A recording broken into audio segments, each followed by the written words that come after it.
Do you remember 1968? I said, do you remember 1968? Do you remember April 4th, 1968 in Memphis, Tennessee? Most of us remember April 4th, 1968. But do you remember February 1, 1968? Well, we do. That was the day that our husbands were killed. Our husbands, Echo Cole and Robert Walker, worked for the Memphis Sanitation Department. It was a time when the civil rights movement was in full steam. But they had no life insurance, no health insurance, no pension, and low wages. And even after they had worked all week, the sanitation workers still qualified for welfare. They had poor working conditions, faulty equipment. But who cared? Because they were only garbage workers. Only garbage workers. And one day, as our husbands were working, it was a storm. Yes.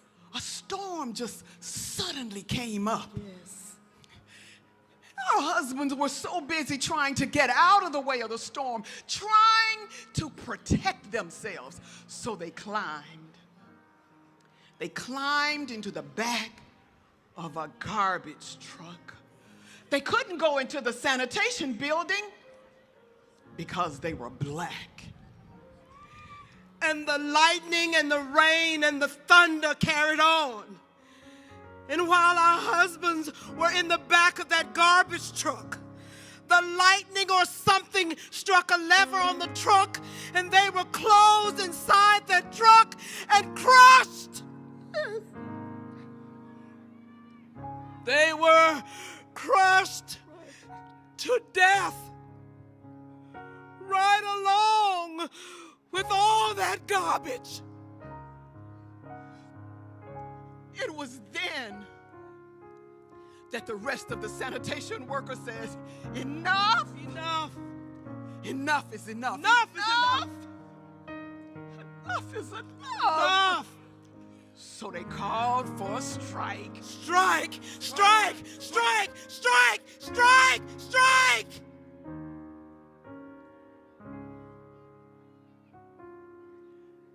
It was then that they called for Dr. King. Yes. They called him and he came to help them in Memphis. And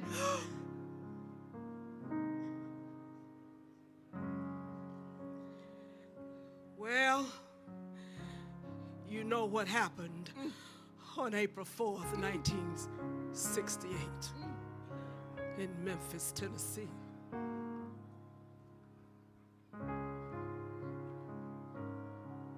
so we want to come today to say thank you to Dr. King. Thank you. Thank you. To say thank you to Dr. King. But also to ask you to remember. Remember. To remember my husband. Remember. Echo Cole. And Robert Walker. Because after 50 years, the sanitation workers are still men.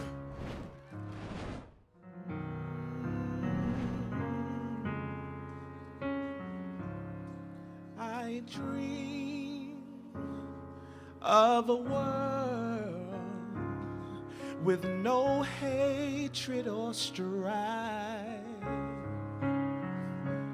I dream of a a world that respects human life. Oh, I dream of a world. I dream of a world full of love. Oh,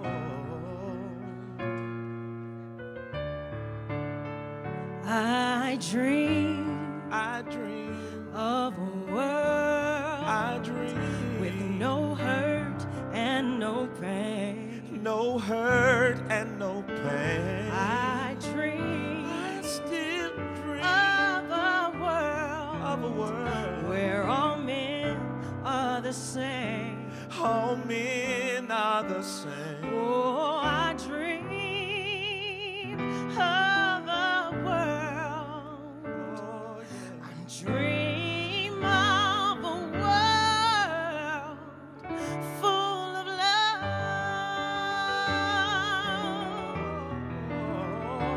Full of love. I dream of a world with no terror or fear.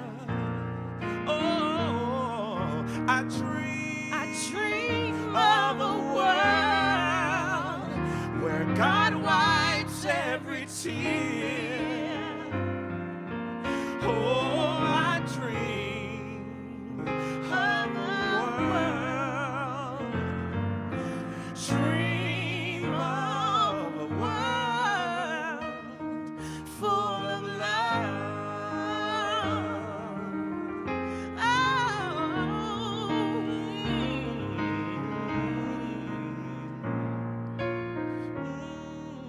Dr. King had a dream. That we would love one another. Dr. King had a dream. That we would take care of our brother. Dr. King had a dream. That we could stand hand in hand. Dr. King had a dream. That we would love our fellow man. Dr. King had a dream. No black, no white, just a family. Dr. King had a dream. And he learned that we may all be free. Dream of a world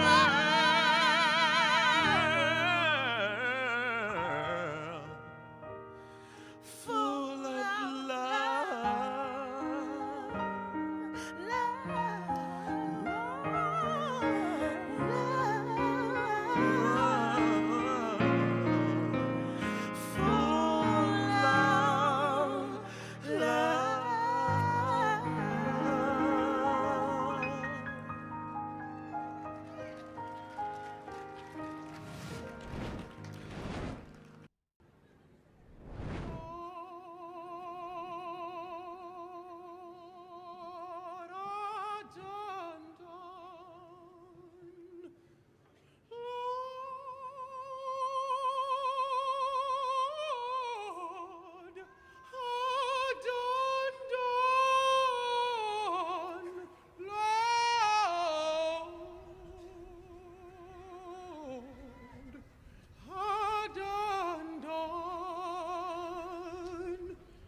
to do.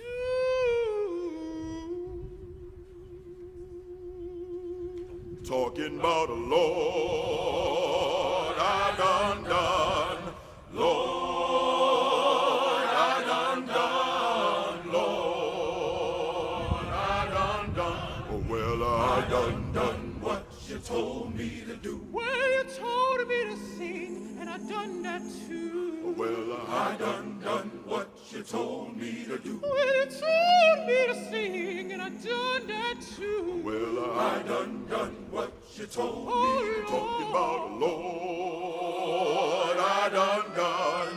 Lord, I done done. Lord, I done done. Well, I done done what told me to do. Lord, you told me to preach, and I done that too. Well, I done what you told me to do. Lord, you told me to teach, and I done that too. Well, I done what you told me to do.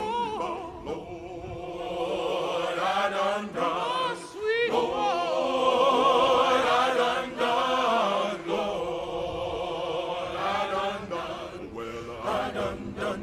You told me to do. Well, you told me to shout, and I done that too. Well, I done what you told me to do. You told me to shout, and I done that too. Well, I done what you told me to do. Oh, Lord, I done.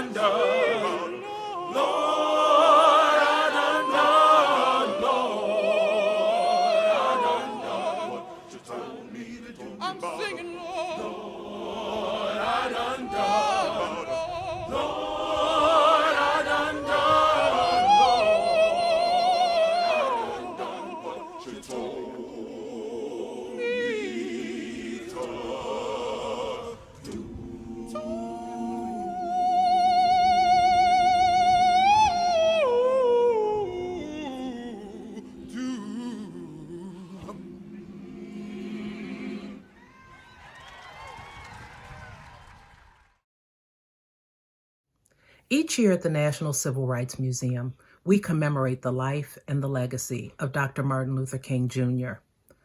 April 4th, 1968, Dr. King was assassinated on the balcony of the Lorraine Motel.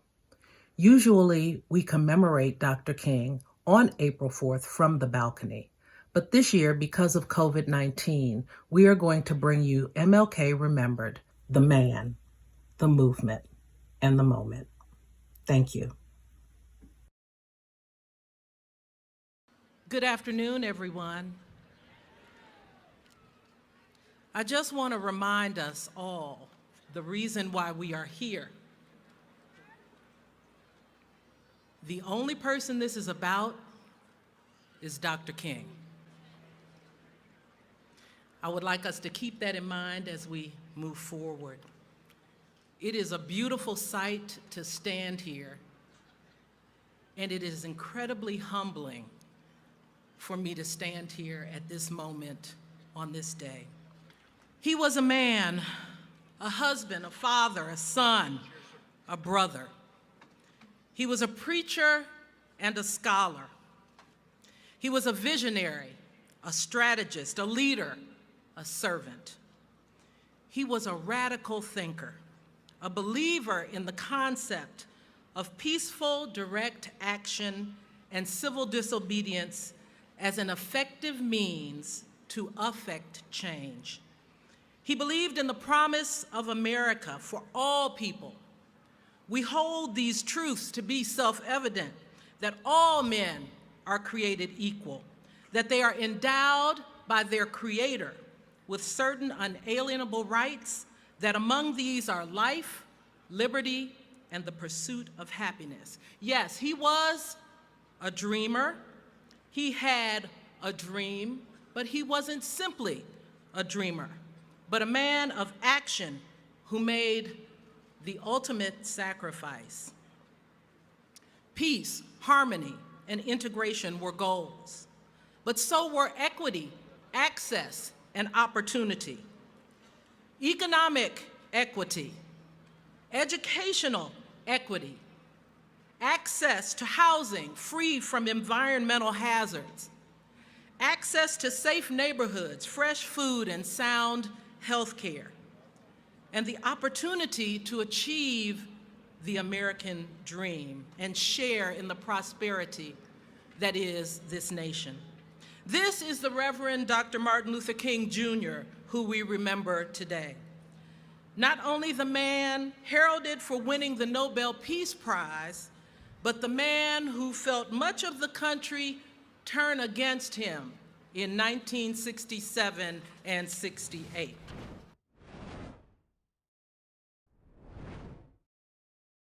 Now that he is safely dead, let us praise him. Let us build monuments to his glory and sing hosannas to his name. For dead men make such convenient heroes. For they cannot rise to challenge the images that we might fashion from their lives. It is far easier to build monuments than to build a better world. You know, I thought of these words written by the poet Carl Wendell Hines as I served as the lead historian for the team that helped redesign the permanent exhibitions right here at the National Civil Rights Museum. I thought of Hines' words because in the decades since Dr. King's death, too many monuments have been built to his glory and hosannas sung to his name, and not nearly enough has been done to explain to our children that the cause for which Dr. King lived and died is still a cause today. I thought of Hines' words because Dr. King's politics have become almost unrecognizable today, because too many people have chosen to ignore his critiques of capitalism. They have chosen to ignore or overlook his warnings about militarism. They have chosen to disregard his analyses of racism and white supremacy, all in the interest of making him more palatable for some. In far too many ways, the man we commemorate on this day is not the man who lost his life on that balcony 50 years ago. And I thought of Hines' words because the charge put before the team that redesigned the museum was to tell the truth about Dr. King's life and his death, to tell the truth about the black past and about America's present. Our charge was to get the history of the freedom movement right, and that's exactly what we did. We didn't freeze Dr. King on the steps of the Lincoln Memorial, dreaming about how black children one day might be judged by the content of their character and not by the color of their skin. Instead, we explained how, in his final days, he helped organize a national campaign to end poverty, how he gave his life right here in Memphis, Tennessee, fighting alongside black sanitation workers because Dr. King understood that all labor had dignity. The National Civil Rights Museum is built on hallowed ground. Beneath our feet is sacred soil. But you will not find here a shrine to America's prophet of nonviolence. This is no monument to King's glory. What you will find here instead is the history of a proud people brought to this land in shackles and chains, but who never surrendered their humanity, even though they have been stripped of their human rights. What you will find through those doors is the story of a people who fought hard for their freedom during slavery and fought even harder for their freedom rights after emancipation. What you will find through those doors is the narrative of a movement that won basic civil rights for African Americans and secured those same rights for countless others. What you will find here is a blueprint for change, drafted by Dr. King and the thousands of foot soldiers who joined him in the struggle for freedom. You will find a set of plans stained with the blood of martyrs, but still legible to those committed to building a better world. But why does this matter? Why should we even care whether or not we get this history right? We should care because we have not overcome. Our schools still separate and unequal. Our neighborhoods still segregated. Our prisons filling up faster than ever. Our communities still plagued by poverty. Our children still being shot down by police. And our nation still governed by those who don't give a damn. As long as a single soul remains trapped in the valley of despair, we who believe in freedom have to shine a light on the freedom fighters of yesterday to help illuminate the path forward for the freedom fighters of today. Some would actually have us believe that Dr. King would be appalled at the young people organizing in the streets of Ferguson and San Francisco and Sacramento under the banner of Black Lives Matter. Dr. King wouldn't be appalled, he would be applauding. Dr. King once said, "We can never be satisfied as long as the Negro is the victim of the unspeakable horrors of police brutality." That's Malcolm. That's Martin, not Malcolm. And he didn't say this in some obscure speech that only historians know about. He said this during the March on Washington. But we've become so fixated on the dream that he shared that day that we ignore the nightmare that he took the time to explain to us that day as well.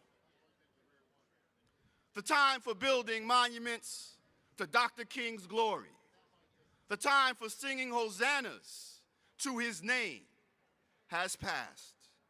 The time has come for truth-telling, and we all have a role to play in that.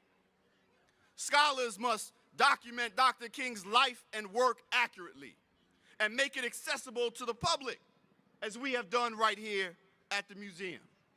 Teachers must teach their students about more than Dr. King's March on Washington moment. They must construct lessons on his efforts to end segregation in Albany and Chicago, to secure voting rights in Selma, to stop the war in Vietnam, to ensure all labor had dignity in Memphis, and to eradicate poverty elsewhere. Preachers must stop preaching about Christian capitalism and must preach about Dr. King's social gospel ministry. Clergy must be models of action, demonstrating the ways Dr. King applied Jesus' teaching to contemporary problems.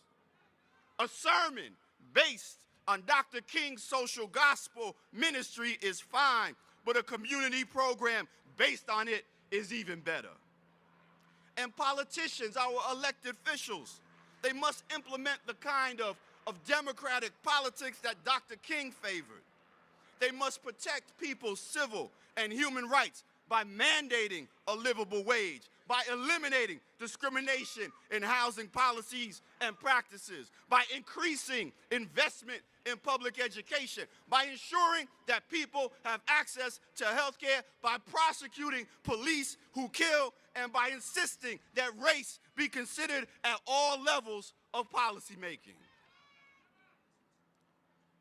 In life, Dr. King spoke inconvenient truths. Hear me now.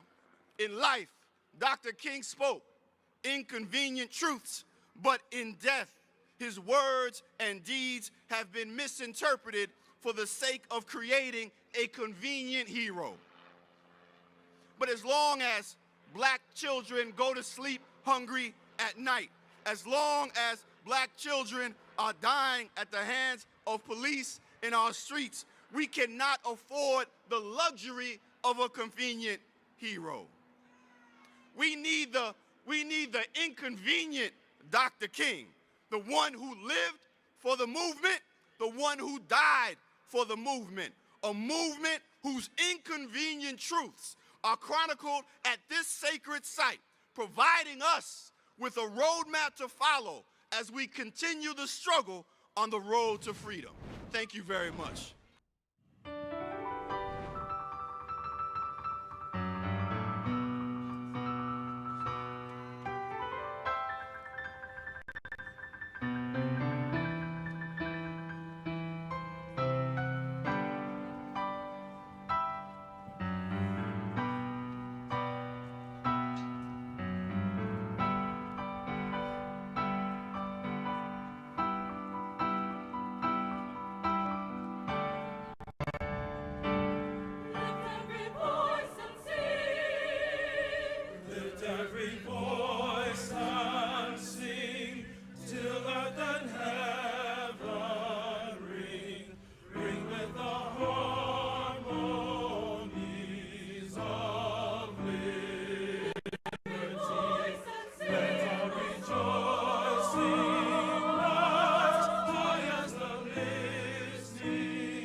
When we were gassed, I think the date was February 23rd, 1968, on Main Street, and the media called it the next day that we had become riotous and the police had to control us. Well, they did not. They determined that they were going to set an example by us as we walked from the city auditorium to Mason Temple, and they came out of their automobiles from nowhere, and they gassed so many of us. And after that, we met at Mason Temple anyway and evaluated the day and assessed the day. And on that occasion, community people, and there were only maybe 100 of us who survived the gassing and arrived, but then people began to arrive all afternoon and evening after that. So that before long there was a sizable representative group of people here at Mason Temple.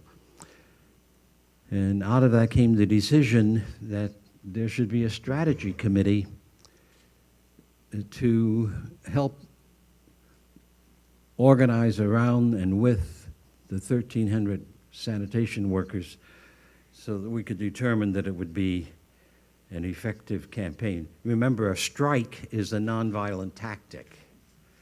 It's one of the great over 200 methods and tactics that we know of that human beings have used for nonviolent struggle, for handling conflict through compassion and care by not imitating the wrong in spirit or in word or in deed.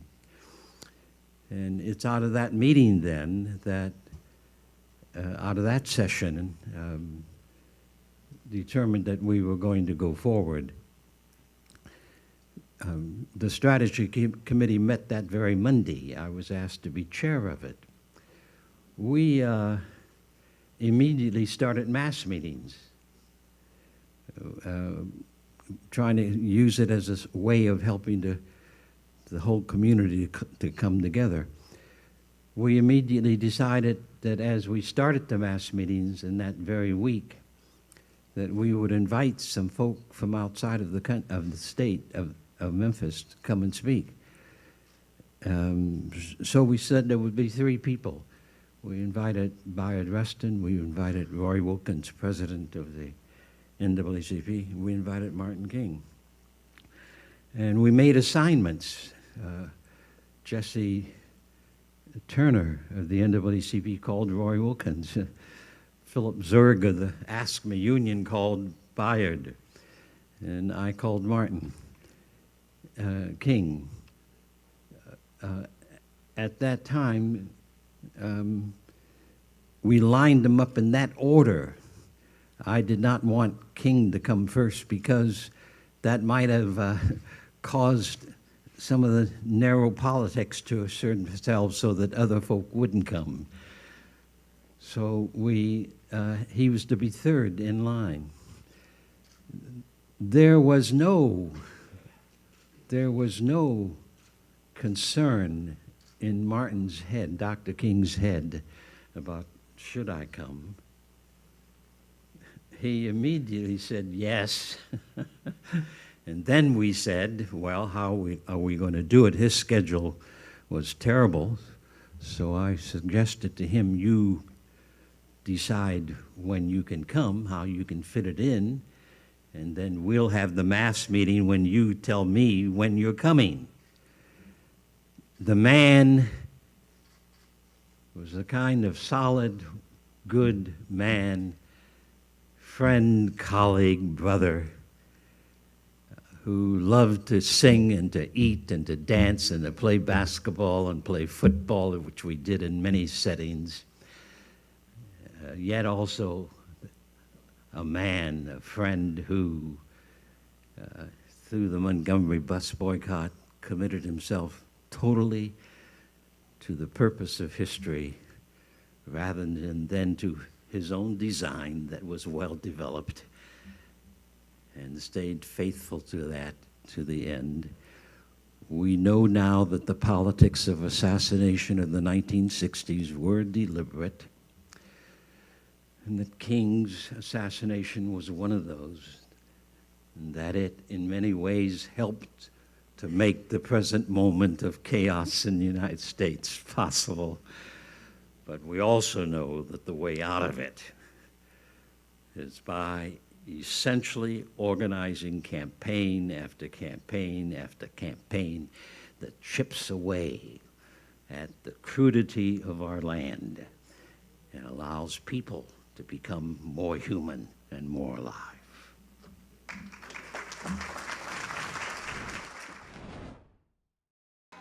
My brothers and my sisters, it's a bit difficult standing here again today. I've been blessed by God to come back here 50 years later. And every time the scab comes off, the sore is still raw. The blood still oozes.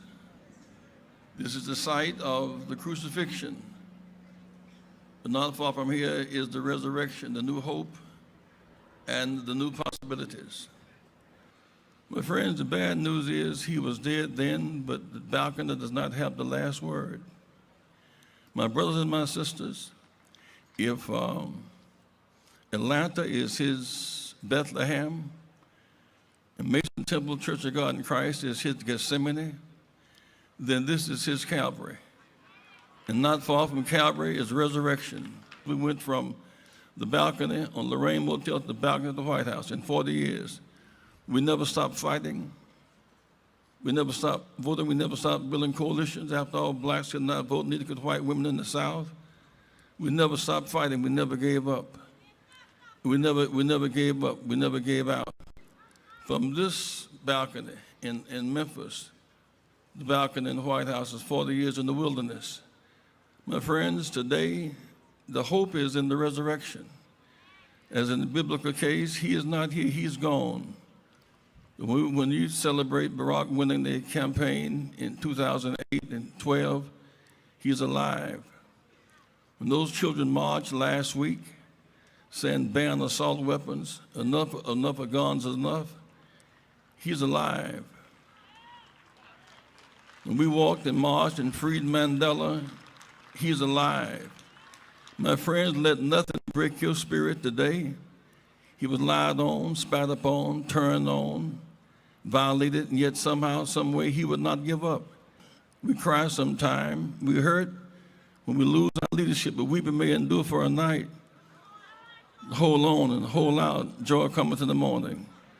The same man that they call communist, the same man that they say didn't have the power to talk about ending war, that same man now is exalted the role of no American president has the stature of Martin Luther King. No American president. He stands above all because he served the God who's a God above all. There's hope. There's healing. In this tug of war for the soul of America, shall we go forward by hope and healing, or backwards by hurt and hate? We'll win this battle. A poem for today.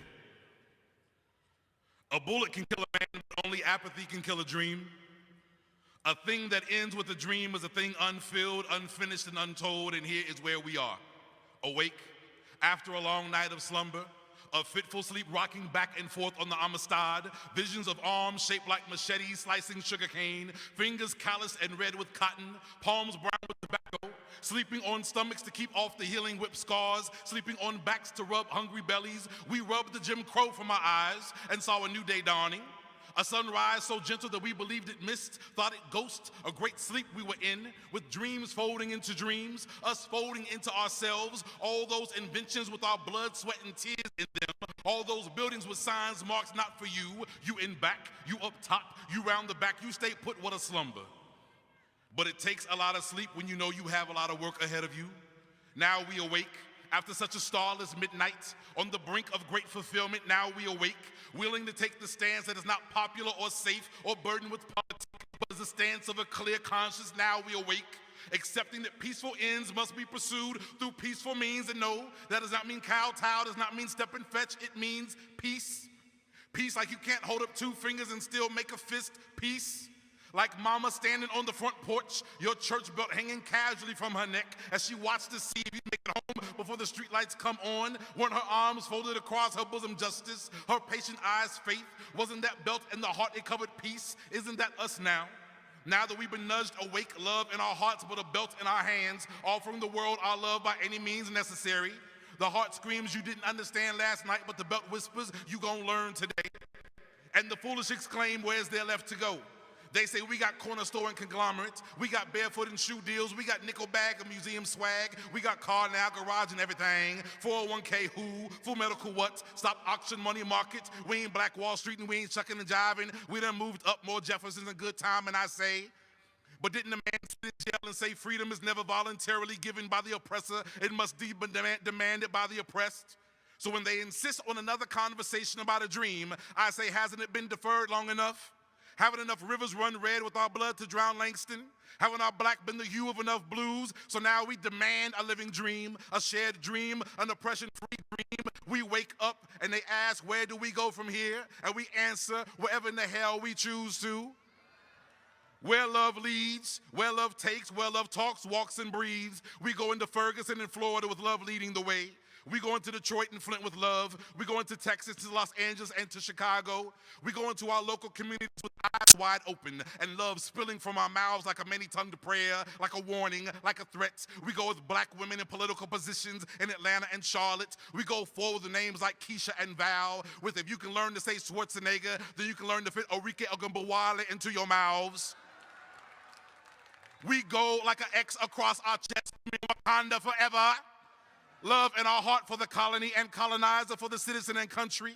Like Coretta raising children after the dream was paused because a woman's work is never done. Like now that we awake, there's work to do. In our schools, there are living dreams to plant. In our churches, there are living dreams to plant. In our homes, there are living dreams to plant. In our lives, there's been an awakening. A drum growing louder over time, an alarm clock that sounds like Florida Evans bellowing, damn, damn, damn, James, we must learn to live together as brothers or perish as fools. I don't believe our mamas raised any fools, did they, Memphis? So what do we do now? We go forward into tomorrow together, seeing each other's problems as our own. Your pain, mine, my loss is yours. If one of us can rise, we all can. But if one of us falls, then we all have failed. We need more than superheroes, we need you. We need more than dreamers, we need doers. We go now towards the morning light of work, ready to roll up our sleeves and do what needs to be done for all people to succeed. The bell rung isn't the end, it's the signal to clock in. Come out of your corner swinging, to get on your mark, to get yourself set in the name of peace, justice, and faith. Today we go, and we go.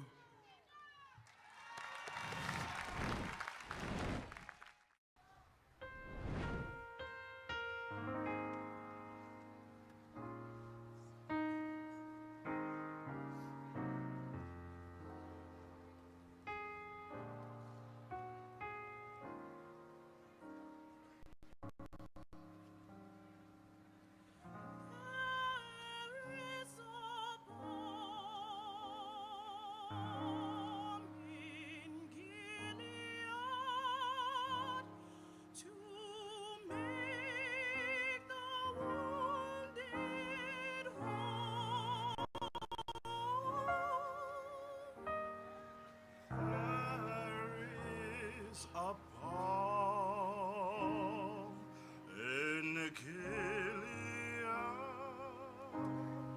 to heal the sin sick soul. Sometimes I feel discouraged and think my work's in vain. But when the Holy Spirit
healing for your soul.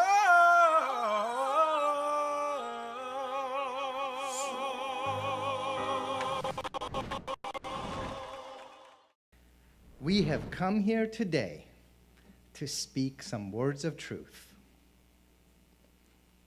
Sometimes truth is hard to speak and hard to hear. But speak the truth and live the truth we must.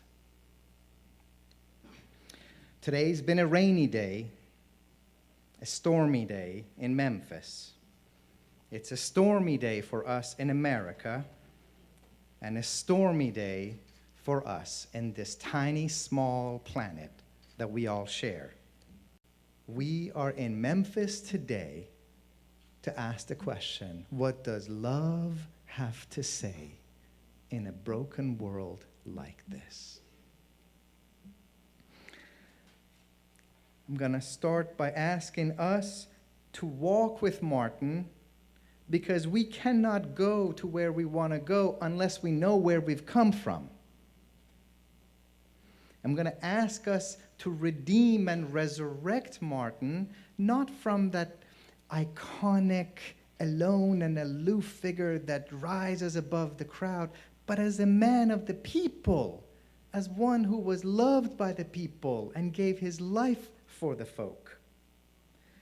To remember that we are all in this together. Either we go up together or we go down together, but we are in this together. We come from a long line of people who teach us that if you love the folk, you tell them the truth. So let us share some truth.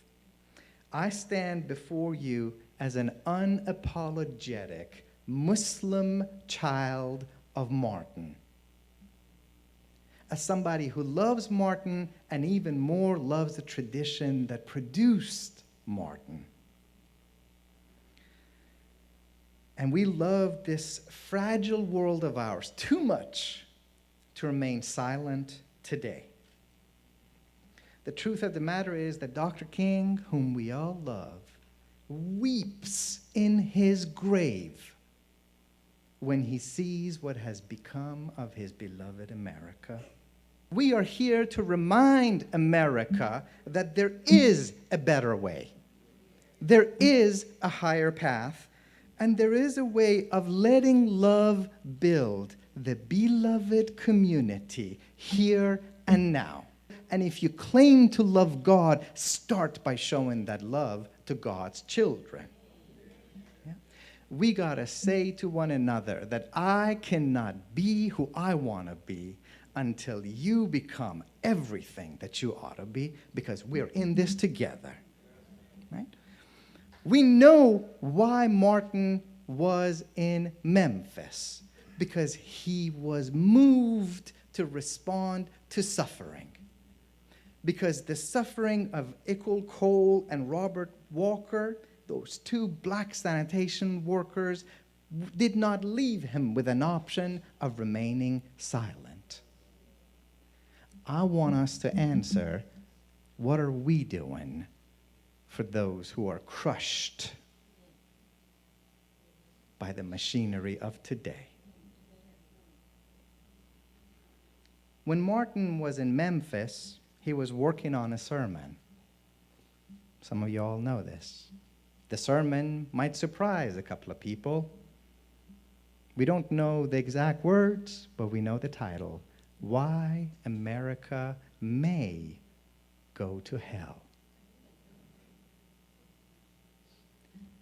He's not saying, I want America to go to hell, but as a prophet, says, the road that you're on, this leads to your spiritual demise. The great Rabbi Heschel, whom Martin loved so much, said, the prophet comes like a scream in the middle of the night. You see that the folks are suffering, and you have to do something. Your heart is so attuned to the vulnerable and the weak that you cannot bear to be silent, right? What does Martin tell us? He says, forget about being great. Have you tried being good? Can we be a good nation? Can we be a kind nation? Can we be loving and just? The prophet and Martin and all of us who seek to walk in Martin's path, they stand with a heart burning in love. And they say that unless you do right by the babies in cages, the judgment of the Lord is upon you. Unless you feed the hungry and clothe the naked and shelter the homeless and embrace the refugee, the judgment of the Lord is upon you. When Martin and Ralph Abernathy and Bayard Rustin and Fred Shuttleworth and Ella Baker, now that's a woman and a half right there, Ella Baker. When they formed the SCLC, their motto was to save the soul of America. And Martin was still trying to save the soul of America. We're still trying to save the soul of America. If we're going to be great someday, that greatness doesn't come from our economy, doesn't come from our towers, and it surely does not come from the size of our military. That greatness comes from our capacity to love, to project the I into the thou, to serve. We're in this together. The great Rumi, the great love mystic of Islam, says, you and I have to live as if you and I never heard of a you and an I. Martin told us that cowardice asked the question, is it safe? Expediency asked the question, is it politic? Vanity asked the question, is it popular? But conscience asked the question, is it right? If we want to walk in the footsteps of Martin, we got to be willing to sacrifice something, even if that sacrifice is popularity. What did Martin tell us that last night in Mason Temple Church? He said, whenever the Pharaoh wanted to prolong the period of slavery in Egypt, he had a favorite formula. What was it? To keep the slaves fighting among themselves. And that's what the forces of hatred and division and racism and white supremacy are trying to do to us. To get the poor white folk to be mad at the immigrants, to get the Muslims to be mad at the Jews mad at the Muslims, to get the blacks and the Hispanics going out and for each other's throats. Let us be wiser. Let us work for a deeper kind of unity. Let us muster up all the love in heaven and summon it down here on earth so that we can make of this old broken world a new world. With this faith and with this love, we do as we say down in North Carolina. Right can be actualized. Justice can be mobilized. Meanness can be neutralized. Love can be organized. And the beloved community can be realized. May God bless you. May God bless everyone whose heart is moved by the spirit of Martin and Malcolm, Jesus and Moses and Muhammad.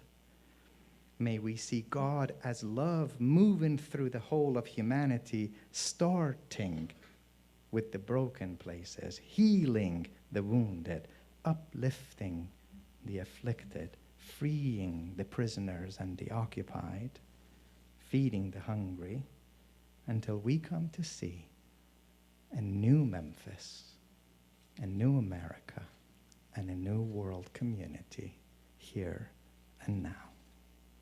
May God bless you.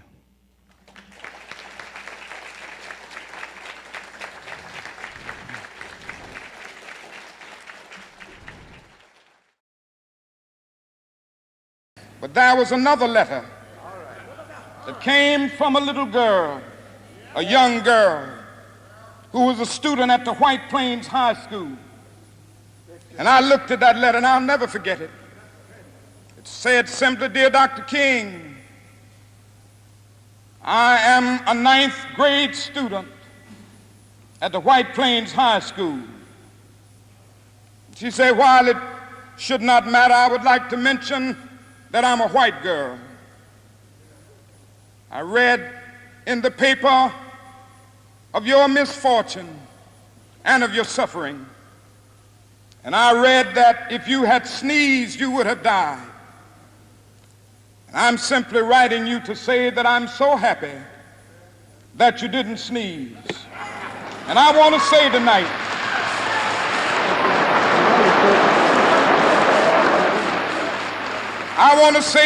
that I too am happy that I didn't sneeze, because if I had sneezed, I wouldn't have been around here in 1960, when students all over the South started sitting in at lunch counters. And I knew that as they were sitting in, they were really standing up for the best in the American dream and taking the whole nation back to those great wells of democracy which were dug deep by the founding fathers in the Declaration of Independence and the Constitution. If I had sneezed, I wouldn't have been around here in 1961 when we decided to take a ride for freedom and ended segregation in interstate travel. If I had sneezed, I wouldn't have been around here in 1962 when Negroes in Albany, Georgia decided to straighten their backs up. And whenever men and women straighten their backs up, they are going somewhere, because a man can't ride your back unless it is bent. If I had sneezed,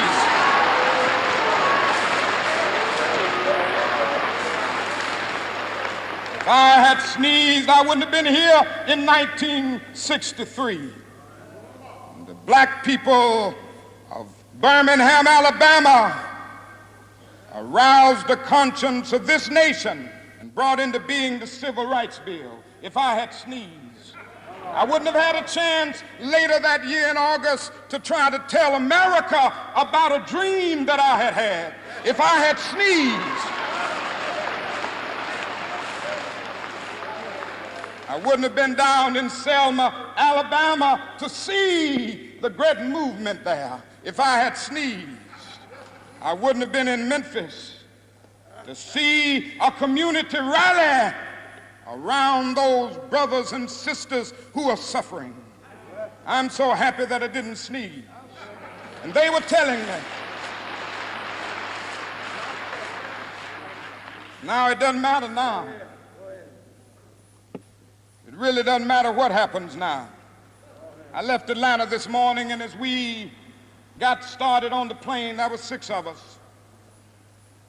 The pilot said over the public address system, "We are sorry for the delay, but we have Dr. Martin Luther King on the plane, and to be sure that all of the bags were checked, and to be sure that nothing would be wrong on the plane, we had to check out everything carefully, and we've had the plane protected and guarded all night."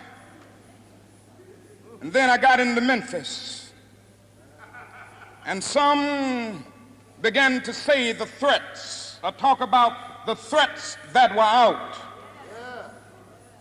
or what would happen to me from some of our sick white brothers. Well, I don't know what will happen now.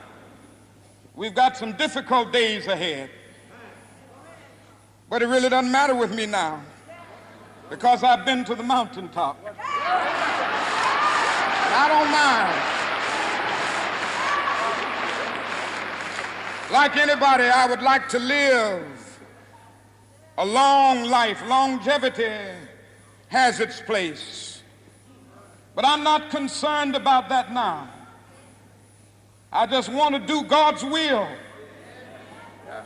And He's allowed me to go up to the mountain. And I've looked over, and I've seen the promised land.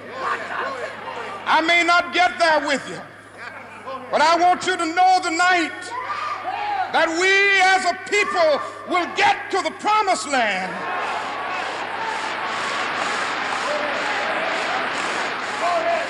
So I'm happy tonight. I'm not worried about anything. I'm not fearing any man. Mine eyes have seen the glory of the coming of the Lord.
I've been running ever since.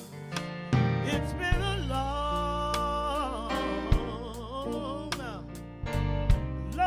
time coming, but I know a change gonna come. Oh, yes, it will.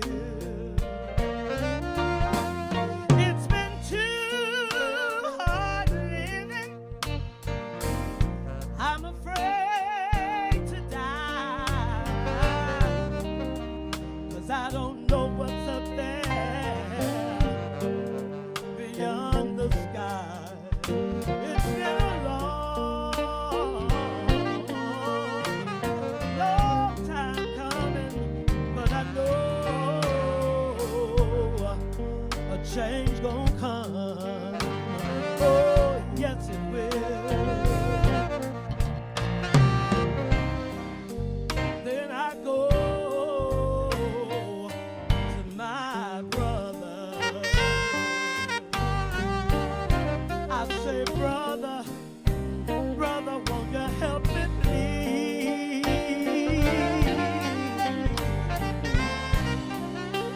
But he winds up knocking me back down on my knees. Yes, it's hard that I thought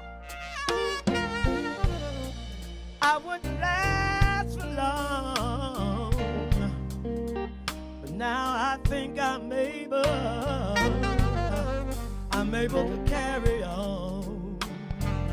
Oh, it's been a long time coming, but I know a change gon' come. Oh, yes, it will. I go to the movies and I go downtown. You know they keep telling me, girl, don't you hang around. It's been a long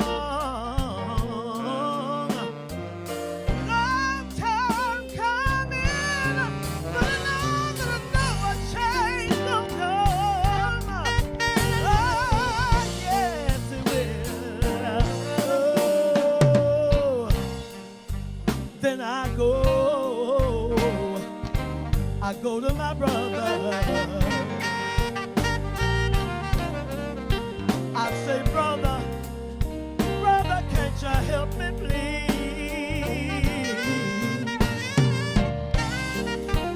But he winds up knocking me back down on my knees.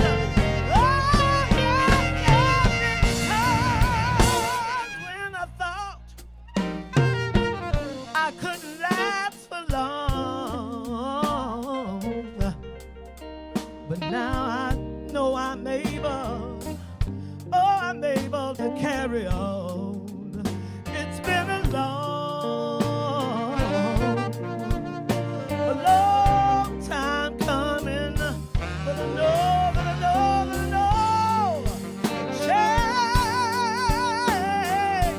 a change is gonna come.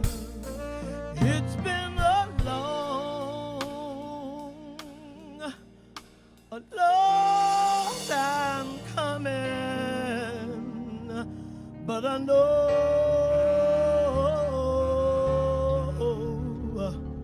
a change gonna come.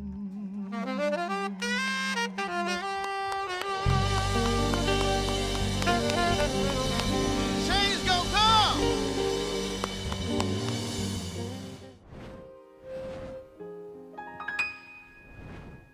Thank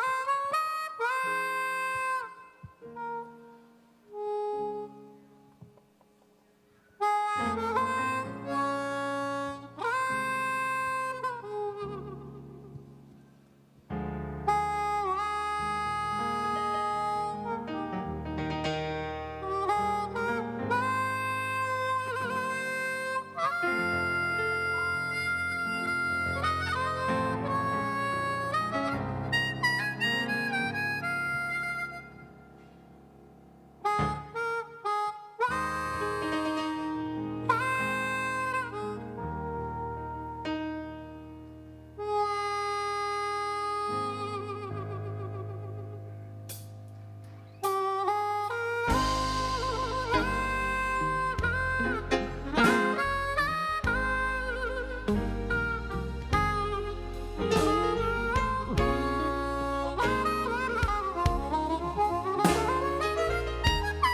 The moment that I wake up, just for the breath of life, I thank my maker. My mama said I came from the hustlers and the shaker. My mind built it on skyscrapers and acres. He said take us back to where we belong. I try to write a song as sweet as the song, and though I still wear arms and wear my heart on my sleeve, even when I feel it, God, I still believe. Breathe the days and weave through the maze, and the season's so amazing. Feed them and raise them. The seasons are aging, earthquakes, wars and rumors. I want us to get by, cause we're more than consumers. We're more than shooters. We're more than